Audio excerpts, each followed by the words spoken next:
So, Sphesihle, thank you very much for making time to share your insights into the future.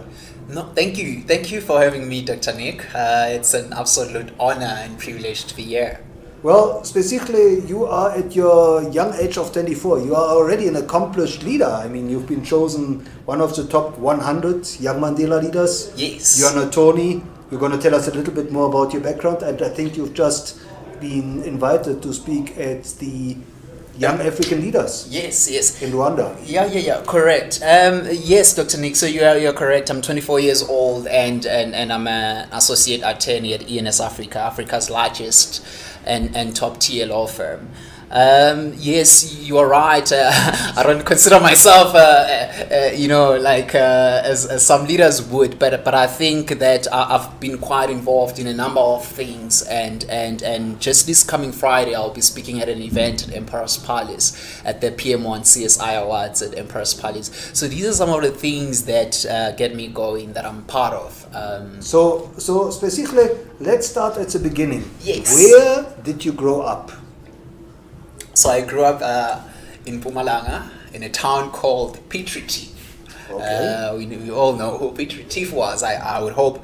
So that's where I was born, and I moved to Joburg, but then went back to Piet Retief, and I moved back to Joburg just when I was about to enter high school, and I did high school this side in Davidton, which is in the East Rand, or what is now come to be known as Eguruleni. Right. It's in the east of Johannesburg, so that's where I'm from. And tell us, as you grew up, what was your dream career? Yeah, it was to be a doctor. But I can tell you the reason why I wanted to be a doctor was because my family desperately wanted me to be a doctor. It's all they ever instilled in my mind. That's the gospel they preached. Be a doctor. But because from an early age, and that is primary school level and high school level, I've always been a very active individual involved in a matrix of activities, academic activities and debates and so forth. I debated at an international level when I was in Swaziland, where I did my primary education and my Form 1, the equivalent of grade 8 in South Africa. So some of my teachers, even when I got this side, they approached me, they said, listen, we think that you've done tremendously well in these activities, and therefore we think this is telling of what career path you should follow. And I was like, okay, I'm listening. And they said, well, we think you'd make a terrific lawyer, and maybe public office is something else to consider as well, something along those lines. And I think that it triggered something within me, because I knew that my interest and the kind of person that I am aligned with what they were saying to me, aligns with what lawyers do, or what I envisage lawyers do. And I used also to watch a lot of legal television shows. And Like which one? Back in the days, it used to be CSI.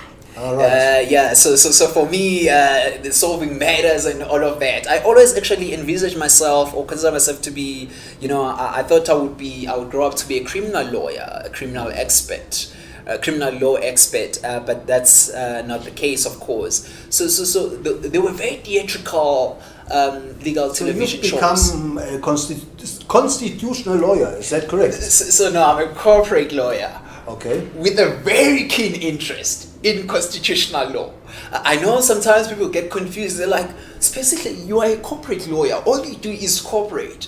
But your other activities, they very much involve constitutional aspects of the law. And I always say yes, because I don't know, it's my passion, it's my love. But I find myself in a corporate space.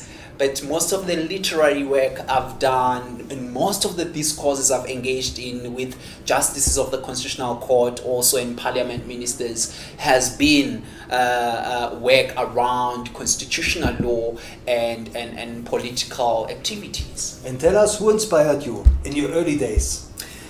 That is a very good question. I think in my early days, there were a number of people that inspired me, but particularly as a young kid, this is how you grow up and you are taught. The only person you have who's the role model is Mandela. You go everywhere is Mandela. So Mandela really inspired me. The profession he chose and what he grew up to be, the leader, the charismatic leader he was. So Nelson Mandela served as a great inspiration to me as a kid, and I always said, yeah, no, I'll follow this man's career path. I'll be a lawyer, and hopefully one day I'll be a great leader myself. So yeah, growing up as a kid, he was an inspiration to me. And tell us, where then did you go to university? So I went to Wits University, where I started my LLB undergrad in 2012. Yes, after receiving a scholarship from the Wits University itself for achieving 6 distinctions in matric, and from the Gauteng City Regional Academy, which is really a fund established by government to fund top 3 performing learners in different schools across Gauteng.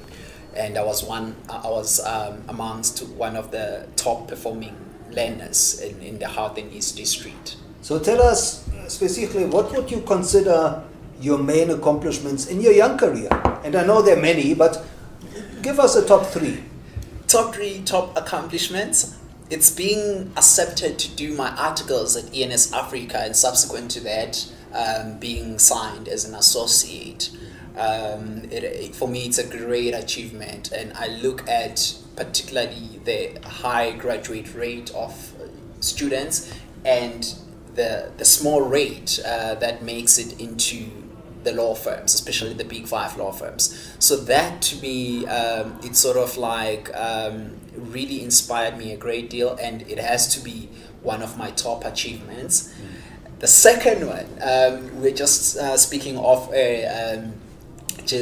now that I've just been selected amongst 7,000 young people across Africa. It's not just South Africa, across Africa, to go to be part of the African Union for a period of 12 months, starting next year, January 2019 to December 2019. Now, when I look at that and the fact that they choose one person across all the member states in Africa, for me it is a great achievement. I must say that I didn't have so much faith that I was going to get it, looking at the pool of people and the people who hold really high qualifications, more than I do. But somehow I find myself amongst the bevy of these diverse African young people that have been chosen, and that to me has to be my second top one. And tell us, what does this 1-year program entail? So it really entails policy debates.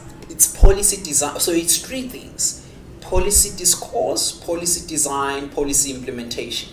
And what I mean by those things, let me just try to unpack them a little bit. By policy discourse, we mean that as Africans, as Pan-Africa, that is all the African countries combined, we need to establish a policy that is Pan-African centric. In fact, when I wrote to the African Union a while back, and what I proposed in my paper, because applicants had to propose their ideas of what is the Africa we want, because this is the Agenda 2063, the Africa we want. People might have seen that it's become a thing of late, and so what I proposed in that paper is that we really need Pan-African centric policies that will see us ascend from this current poverty we find ourselves as Pan-Africa to being one of the industrial great continents. So tell us, what is the Africa you want to see?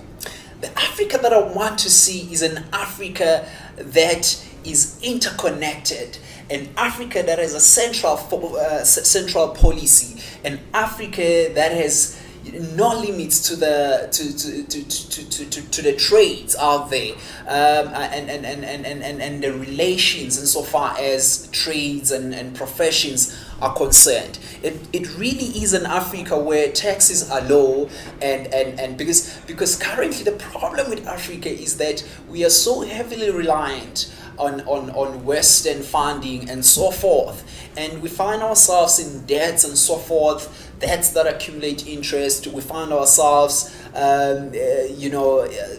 with huge amounts of taxes, and the Africa we want is an Africa that is going to develop its own policies, economic policies, educational policies, and implement those across the board.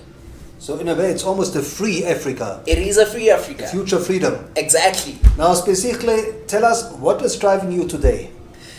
Today, what is driving me really is, I would say that this is a great question that demands that everyone pause once in a while and really apply themselves and think about it.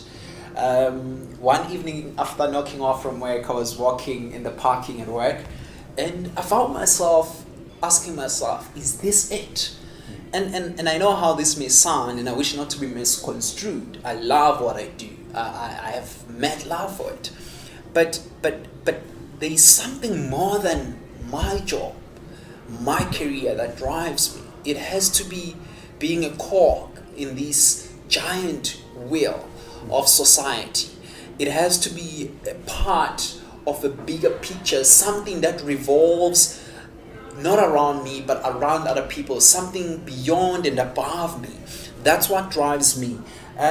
For example, I've been involved in a number of things. One of the projects I've been involved in was under the auspices of the Hulahula Foundation. Now, the Hulahula Foundation is a US-based non-profit organization that has established a base in South Africa.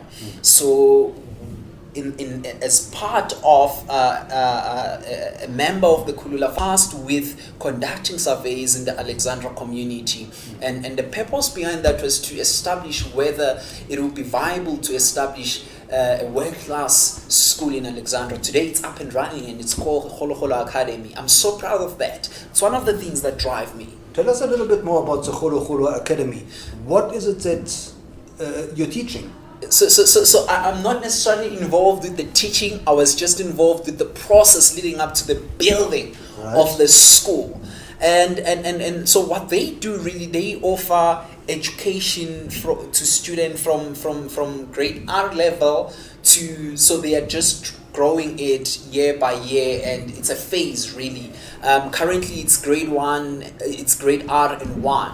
And the goal really is to provide students with high level education, advanced education at a primary and high school level, such that when they come to varsity, to tertiary education, they just sail through it and they pass, because we've seen high failure rates, and as a result exclusions of students at tertiary level, because current education system does not really prepare us well for tertiary education. So tell us, what is it that makes that academy world class? It makes it world class because the teachers are dedicated, and because each learner is given specific attention and focus, so they get all the resources that I believe you would get in a private school. They are there. These technical skills. This is the age of, this is the fourth industrial revolution, and therefore, being computer able, like your computer skills must be advanced. They are instilled from an early age, as early as grade R and 1, and it makes it advance in that sense. So is it fair to say that the learners, when they matriculate, they'll be able to compete and possibly surpass their counterparts from private schools? I think so, absolutely. I think that's where we are going, actually, and I would love to see that happening. And I think because they're starting this thing at a very early age. I think by the time they get to matric, they will surpass their counterparts, whether in private or public schools. And is that a model that can be and hopefully will be replicated across the country? I hope it would be, Dr. Nick, that it's something that government can replicate and apply across the board. Because I also believe that our education system really needs to be revised, because we're in this fourth industrial revolution. You've got, I think it needs to keep up with what's happening in the world. Our education system is not keeping up. Instead of keeping up, we are reducing passing rates. We are not keeping up. We're taking step backs. And I think government this is something that government can really ponder on and implement across the board. Of course, it takes funds, and we know that our fiscus is currently strained for several reasons, but I hope in the long run it's something we can consider.